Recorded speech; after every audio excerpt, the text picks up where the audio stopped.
Hi, Scott Orlin with CINEMA-Magazin. Welcome to London, England, where I get to be here with the beautiful and talented Elizabeth Banks. That's me. Star of the new movie Hunger Games Mockingjay Part 1.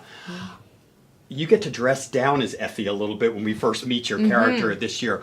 How much do you think dress, what we wear, identifies as who we are as a person?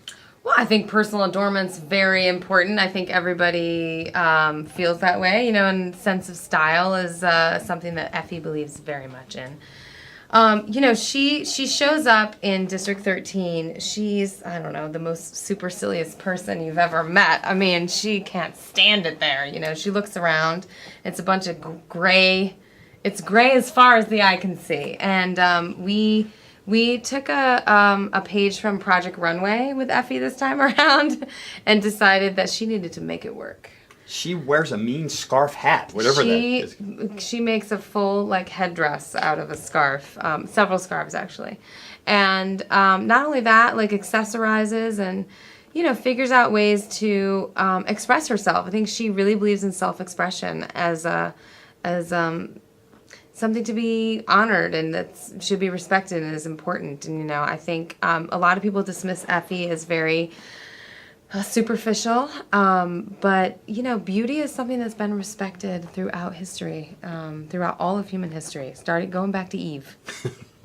And I want to ask you too, one of the fascinating aspects of the movie is about rebellion in the sense of our own voice. When do we raise our own voice to object to something? And I was wondering, have there been moments in your life where you realized you had to raise your own voice, otherwise things weren't going to happen or change couldn't occur? Well, I'm a huge believer in civic responsibility and in voting and in sort of expressing yourself in that way, in getting involved with politics in your life. I get very involved with women's equality and parity in the world, and I think your actions can speak as loud as your words. I try to lead a life that other women can look up to. I take the title role model seriously, and I'm happy to sort of live my life that way. And it's fascinating. Many of you remember the movie Pitch Perfect, which this lovely and talented actress produced, but now Pitch Perfect 2 you get to direct. So I was wondering, when you're on a set, whether it be Hunger Games or Magic Mike or any of the other movies that you've done, how much are you aware of the director now? How much have you pulled those influences to help you when you work? I always have. I mean, I was very lucky very early in my career to work with some amazing directors. I worked with Steven Spielberg on my third movie. I worked with Gary Ross, who directed me in Seabiscuit and then directed me in the first Hunger Games movie.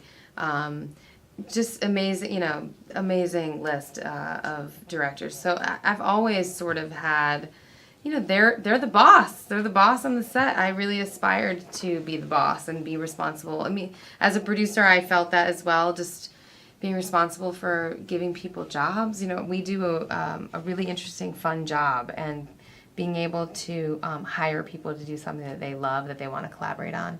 That's a great feeling. And being the director, I got to even work with more people and really collaborate and make decisions, and hopefully people like the movie. They're going to love the movie. What do you think? Like the movie? Last question for you is, this is part 1, part 2.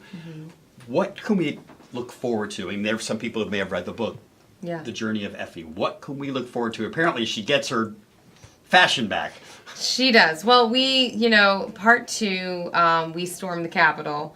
The rebels do, and so we'll be going back there, and there's a lot in store for President Snow. I mean, there will be a resolution between Snow and Katniss someday. Well, I can't thank you enough. Congratulations on the movie, Scott. as always. Oh, thank you. Enchanté, Elizabeth it's very Banks. French. And this is Scott Orlin. Until next time.